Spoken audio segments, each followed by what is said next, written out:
بسم اللہ الرحمن الرحیم نحمدہ ونصلی علی رسول الکریم۔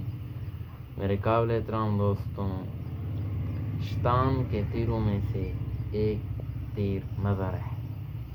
جس نوجوان کی نظر محفوظ ہوگی نا، ایک اللہ کا اٹل فیصلہ قوانین ہے، یہ ضابطہ ہے کہ اللہ اس کی شرمگاہ محفوظ ہوگی۔ جس کی نظر محفوظ، اس کی شرمگاہ محفوظ۔ اور دیکھیں بھائی، مثال پہ غور کریں کہ 22 ویل کی ٹرک کو تو بریک لگ جاتی ہے، پر ایک نوجوان کی نظر کیوں نہیں جھکتی کیوں نہیں ہے؟ وجہ کیا ہے بھائی؟ یہ اندر سے نا مسئلہ خراب ہے۔ حالانکہ ٹرک اتنا بڑا ٹرک ہوتا ہے، اس کے 22 ویل ہوتے ہیں، پھر بھی جیسے بریک دباتا ہے سارا ٹرک وہیں رک جاتا ہے، ایک قدم آگے نہیں بڑھتا۔ تو بھائی یہ ایمان کی محنت ہے، یہ نظر کا راستہ دل کو جاتا ہے۔ جب نظر گندی ہو جائے گی تو بھائی دل گندا ہو جائے گا، اور اللہ رب العزت گندے دلوں میں نہیں آتے۔ گندے دلوں میں اللہ رب العزت بالکل نہیں آتے۔ اللہ رب العزت پاک صاف پاکیزہ دلوں میں آتے ہیں۔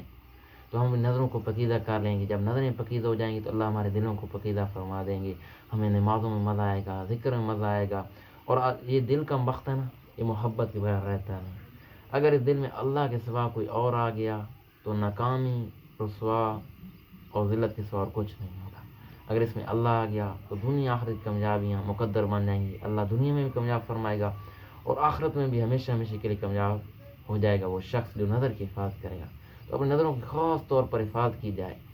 یعنی نظر، حدیث میں آتا ہے کہ ایک گلی میں نا ایک نوجوان گزرا اور سامنے لڑکی آ گئی۔ اب اللہ کے خوف سے اس نے نظر جھکا لی۔ اب اللہ رب العزت فرشتوں پر فخر فرماتے ہیں، اور اللہ رب العزت فرماتے ہیں کہ میں نے اس نوجوان کی نظر جھکانے پر اس کے پہلے سارے گناہ معاف فرما دیے۔ یعنی کتنا بڑا اللہ، اور اللہ رب العزت فرشتوں پر فخر فرماتے ہیں اس عمل پر کہ میرے اس کے بعد خواہشات تھی، جذبات تھے، اور نظر جھکانے پر اور کیا فائدہ کہ اسی وقت نظر جھکانے پر اندر ایمان کی حلاوت محسوس ہوتی ہے۔ تو بھائی اپنی نظروں کی خاص طور پر حفاظت کریں، نظریں محفوظ ہو جائیں گی تو اللہ ہماری جوانیوں کو پاکیزہ فرما دے گا۔ جو کچھ سنا تعالیٰ اس پر عمل کرنے کی توفیق عطا فرمائے، اس پر آگے پہنچانے کی توفیق عطا فرمائے۔